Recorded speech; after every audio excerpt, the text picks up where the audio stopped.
صدر آصف علی زرداری نے رواداری، اتحاد اور پرامن بقائے باہمی کی ثقافتی اقدار کے فروغ پر زور دیا ہے۔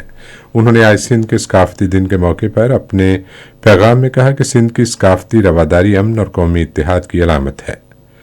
صدر نے کہا کہ سندھ نے 1936 میں بامبے پریزیڈنسی سے علیحدگی کے بعد اپنی ایک منفرد آئینی اور ثقافتی پہچان بنائی۔ انہوں نے کہا کہ سندھ پہلا صوبہ تھا جس کی اسمبلی نے قیام پاکستان کے لیے قرارداد منظور کر کے تاریخ میں کلیدی کردار ادا کیا۔ انڈونیشیا کے صدر پرابو سوبیانتو 2 روزہ سرکاری دورے پر کل اسلام آباد پہنچیں گے۔ وہ وزیر اعظم محمد شہباز شریف کی خصوصی دعوت پر یہ دورہ کر رہے ہیں۔ اپنے قیام کے دوران صدر پرابو سوبیانتو وزیر اعظم کے ساتھ وفد کی سطح پر بات چیت کریں گے۔ وہ صدر آصف علی زرداری اور چیف آف آرمی سٹاف اور chief of defence forces field marshal Syed Asim Munir سے بھی ملاقاتیں کریں گے۔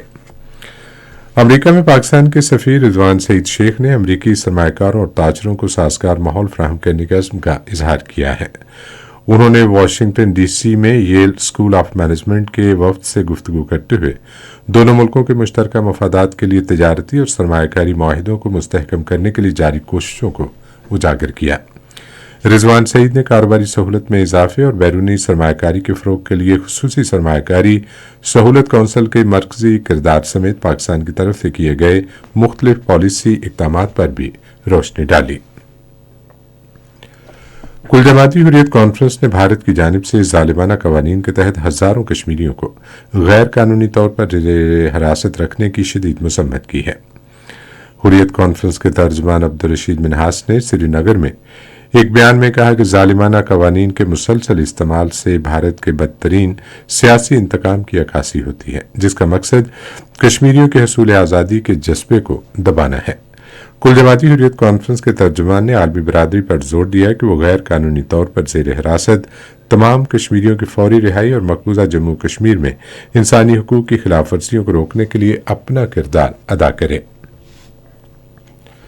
ترکیہ کے وزیر خارجہ حکان فیدان نے کہا ہے کہ ان کا ملک غزہ میں بڑھتے ہوئے انسانی بحران کے تناظر میں غزہ امن منصوبے پر پیش رفت کی کوششیں جاری رکھے گا۔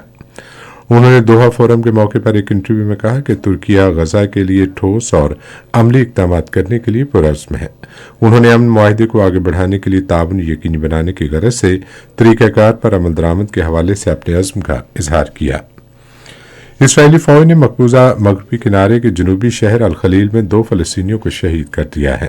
فلسطینی خبرساں ادارے وفا کے مطابق اسرائیلی فوج 7 اکتوبر 2023 سے اب تک مغربی کنارے میں 1000 کے قریب فلسطینیوں کو شہید کر چکی ہے۔ مذہبی اسکالر اور نعت خواں جنید جمشید کی آج 9ویں برسی منائی جا رہی ہے۔ وہ 3 ستمبر 1964 کو کراچی میں پیدا ہوئے۔ ان کی خدمات کے اعتراف میں حکومت پاکستان نے انہیں تمغہ امتیاز کا اعزاز دیا۔ جنید جمشید 2016 میں آج کے روز طیارے کے حادثے میں جاں بحق ہو گئے تھے۔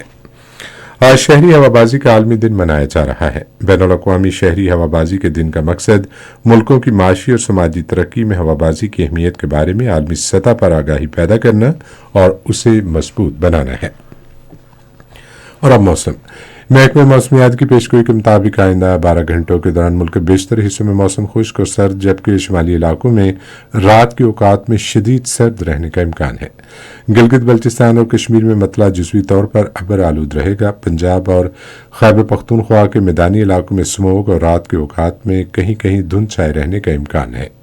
آج ریکارڈ کیا گیا بعض شہروں کا درجہ حرارت: Islamabad 21 degree centigrade, Lahore 23، Karachi 29، Peshawar 20، Quetta 15، Gilgit 12، Murree اور مظفر آباد 14، سری نگر 11، جموں 19 اور لیہ 3 ڈگری سینٹی گریڈ۔ خاص خبروں کا خلاصہ ایک بار پھر۔ وزیر اعظم نے کہا ہے کہ پوری قوم دہشت گردی کے خلاف متحد اور ملک سے اس ناسور کی تمام اقسام کے خاتمے کے لیے پرعزم ہے۔ بلوچستان کے وزیر اعلیٰ نے 100 سے زائد علیحدگی پسندوں کے ہتھیار ڈالنے کو صوبے میں مثبت اور حوصلہ افزا پیش رفت قرار دیا ہے۔ صدر مملکت نے رواداری، اتحاد اور پرامن بقائے باہمی جیسی ثقافتی اقدار کے فروغ کی ضرورت پر زور دیا ہے۔ انڈونیشیا کے صدر پاکستان کے 2 روزہ سرکاری دورے پر کل اسلام آباد پہنچیں گے۔ خبریں ختم ہوئی۔ مزید خبروں اور تجزیوں کے لیے آئیے ہماری ویب سائٹ پر، پتہ ہے radio.gov.pk، اور فیس بک کے link radio Pakistan news official پر براہ راست ویڈیو سٹریمنگ بھی ملاحظہ کیجیے۔